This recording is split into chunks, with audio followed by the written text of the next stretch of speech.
Hello everyone, कैसे हैं आप सभी। तो जैसा कि आप डेस्कटॉप पे देख रहे होंगे, स्क्रीन पे देख रहे होंगे कि आज हम किस टॉपिक के बारे में बात करने वाले हैं।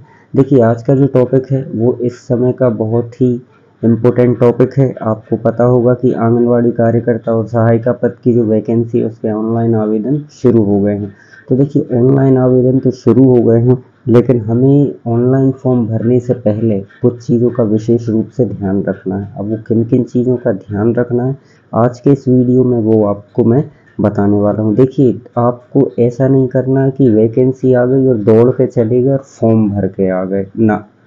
फॉर्म भरने से कुछ नहीं होने वाला है। आपको फॉर्म सही सही भरना है। आपको कैफे वाले के ऊपर एकदम उसी के भरोसे नहीं बैठना है। तो फॉर्म भरने से पहले कुछ चीज़ों का आपको ध्यान रखना है, कुछ तैयारी करनी है, वो इस वीडियो में आज आपको मैं बताने वाला हूँ। तो देखिए, वीडियो शुरू करने से पहले ही फॉर्म कैसे भरना है ये बताने से पहले मैं आपको वो चीज़ बताऊंगा जो आपको सबसे पहले ध्यान में रखनी है। अब वो क्या चीज़ है जो आपको ध्यान में रखनी है?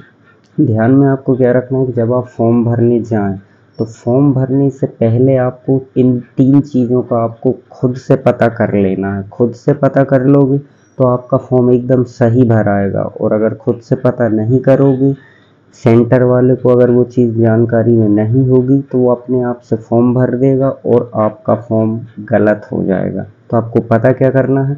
सबसे पहले परियोजना का नाम, जो भी आपकी आंगनवाड़ी है वो किस परियोजना के अंतर्गत आती है, ये आपको एकदम सही सही पता होना चाहिए। दूसरा, सेक्टर, वो परियोजना में जो सेक्टर आएगा जिसमें आपका आंगनवाड़ी केंद्र है, उस सेक्टर का सही सही नाम या नंबर आपको एकदम पता होना चाहिए। तीसरा, आंगनवाड़ी केंद्र का नंबर। हर एक आंगनवाड़ी केंद्र का नाम या नंबर होता है, तो आपको वो नाम या नंबर एकदम सही सही आपको मालूम करना है। इसके बाद आपको फॉर्म भरने जाना है। देखिए, मेरे इस चैनल पर मैं क्या है कि एजुकेशनल वीडियो डालता रहता हूँ।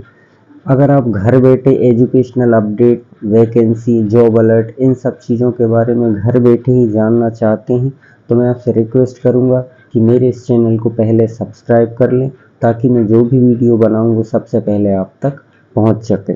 चलिए वीडियो को आगे बढ़ाते हैं। अब क्या है, इसमें कुल पद जो हैं वो कितने हैं? 19,504 हैं, ये आपको पता चल गया होगा। आंगनवाड़ी कार्यकर्ता के 2027 पद हैं और सहायिका के जो हैं 17,476 पद हैं। इसके बाद इसमें योग्यता क्या है? योग्यता इसमें जो है आंगनवाड़ी सहायिका के लिए 5वीं पास है और आंगनवाड़ी कार्यकर्ता के लिए 12वीं पास है। इसके बाद जो एज है, एज जो है वो 18 से 35 साल रखी गई है। इस फॉर्म को भरने की जो लास्ट डेट है वो 4 जुलाई रखी गई है, इसलिए आप जल्द से जल्द इस फॉर्म को पूरा कर लें। इसके बाद जो फीस रखी गई है वो 100 रुपये रखी गई है। कुछ जीएसटी वगैरह लगेगा, नेट चार्ज वगैरह मिला के लगभग 200 रुपये के 150-200 रुपये के आसपास ये फॉर्म आपको कंप्लीट हो जाएगा। इसके बाद इसमें जो डॉक्यूमेंट्स लगने वाले हैं वो डॉक्यूमेंट्स समग्र आईडी।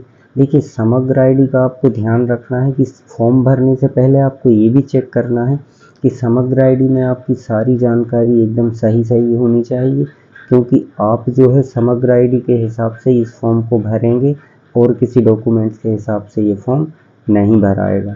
आधार कार्ड चाहिए, पासपोर्ट साइज फ़ोटो चाहिए, निवास प्रमाण पत्र चाहिए, जाति प्रमाण पत्र चाहिए, वोटर आईडी, राशन कार्ड, इन दोनों में से कोई एक चीज़ आपको बिल्कुल लगेगी। 12वीं या 5वीं की मार्कशीट आपको लगने वाली है। देखिए, इस वीडियो में मैंने यहाँ तक बता दी। अब मैं आपको ले चलता हूँ कि आपको फॉर्म कैसे भरना है।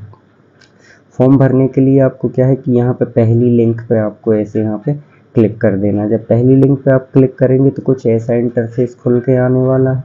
यहाँ पे आपको अपनी समग्र आईडी लिखना है और ये कैप्चा कोड फिल करके यहाँ पर इस खोजे बटन पर आपको टैप कर देना है। इसके बाद कुछ ऐसा रजिस्ट्रेशन फॉर्म खुल के आएगा। यहाँ पे देखिए, समग्र आईडी में जो जानकारी आपकी होगी वो यहाँ पे पहले से भर के आ जाएगी।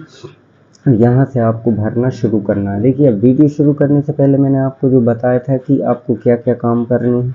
सबसे पहले आपको अपना संभाग पता होना चाहिए कि आप किस संभाग में आती है। देखिए, संभाग अलग चीज़ होती है और डिस्ट्रिक्ट अलग चीज़ होती है, इसलिए आपको संभाग और ज़िले में कंफ्यूज नहीं होना है, ठीक है। इसके बाद जैसे आप अपना जो भी संभाग है वो आपको यहाँ पे सिलेक्ट कर देना है। संभाग सिलेक्ट करने के बाद फिर आपको अगले यहाँ पर आपका ज़िला चुनना है। जो भी आपका ज़िला है वो ज़िला आप यहाँ पे ज़िला चुनेंगे। इसके बाद यहाँ पे आपको ध्यान रखना है कि परियोजना, जो भी आपकी परियोजना है जिसमें आपकी आंगनवाड़ी आती है, उस परियोजना का सही सही नाम आपको पता होना चाहिए कि आपकी परियोजना क्या है। मैंने वीडियो के शुरू में ही आपको बताया था कि ये चीज़ें आपको खुद से पता करनी होंगी, ऑनलाइन सेंटर वाले के भरोसे आपको नहीं रहना है।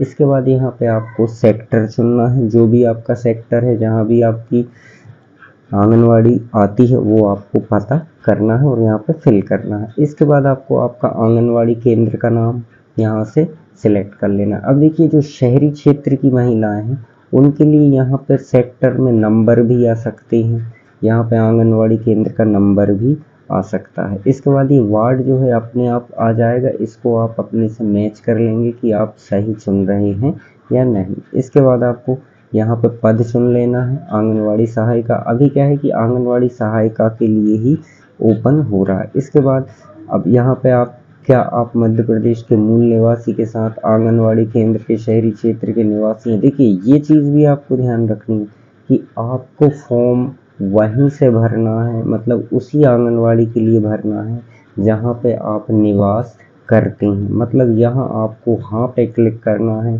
अगर आप नहीं पे क्लिक करेंगे तो आप अब ये फॉर्म को भरने में दिक्कत हो जाएगी, आप ये फॉर्म नहीं भर पाएंगे। इसलिए आपको उसी आंगनवाड़ी को सिलेक्ट करना है जहाँ पे आप अभी वर्तमान में रह रहे हैं।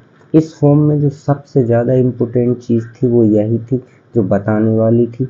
बाकी जानकारी आप आराम से भर सकते हैं। अब मूल निवासी से संबंधित जानकारी, अब जो भी इन तीनों में से आपको चुनना हो, राशन कार्ड, वोटर आईडी या निवास प्रमाण पत्र, वो आप यहाँ पे चुन लेंगे। इन तीनों में से जो भी आपके पास हो, फिर उसका यहाँ पे आपको नंबर लिख देना है। इसके बाद वो यहाँ पूछ रहा है कि क्या आपका या आपके माता पिता, पति आंगन केंद्र क्षेत्र संबंधित बाप, मतलब वो ये बोलना चाह रहा है कि आपका या फिर आपके पिता, माता या पति में से किसी के पास यहाँ पे राशन कार्ड है, राशन कार्ड की पात्रता पर्ची है, तो जिसके भी पास है वो आप यहाँ से चुन लेंगे और यहाँ पे आपको बीपीएल कार्ड का नंबर डाल देना है। इसके बाद यहाँ पे आपसे वो पूछ रहा है कि क्या आप जहाँ रहते हैं, जहाँ पे आपकी आंगनवाड़ी आती है, वहाँ का आपके पास वोटर आईडी है, आपके पास है, पिता या पति के पास है, तो आप यहाँ पे स्वयं का लिख सकते हैं या फिर जो भी आपको सिलेक्ट करना हो वो सिलेक्ट कर सकते हैं। और आप इसको अगर नहीं करना चाहें तो नहीं पे भी आप क्लिक कर सकते हैं। इसके बाद पूर्ण पता, आप आराम से ये पता भर सकते हैं। पता भरने के बाद यहाँ पे आपको आपकी 12th की मार्कशीट की डिटेल भरनी है। अब इसके बाद अगर आप स्नातक या फिर उच्च डिग्री कोई कर रखी है आपने, तो आप वहाँ पे हाँ क्लिक कर सकते हैं। अब आपको एक चीज़ का ध्यान रखना है कि आपको 12th की मार्कशीट तो लगेगी ही, लेकिन अगर आप यहाँ पे इसे हाँ क्लिक करेंगे तो आपको फिर वो मार्कशीट भी अपलोड करनी पड़ेगी। तो देखिए, ये था आज के इस फॉर्म में। ज़्यादा कुछ खास नहीं है, जो खास बात थी जो बताने वाली वो मैंने आपको बता दी है। तो उम्मीद करता हूँ कि आपको वीडियो पसंद आया होगा। और देखिए, अगर मेरा वीडियो आपको पसंद आया हो, जानकारी अच्छी लगी हो, तो मैं आपसे रिक्वेस्ट करूंगा कि मेरे इस चैनल को सब्सक्राइब ज़रूर करें। आज के लिए बस इतना ही, मिलते हैं अगली ही ऐसी कुछ वीडियो में, तब तक के लिए धन्यवाद।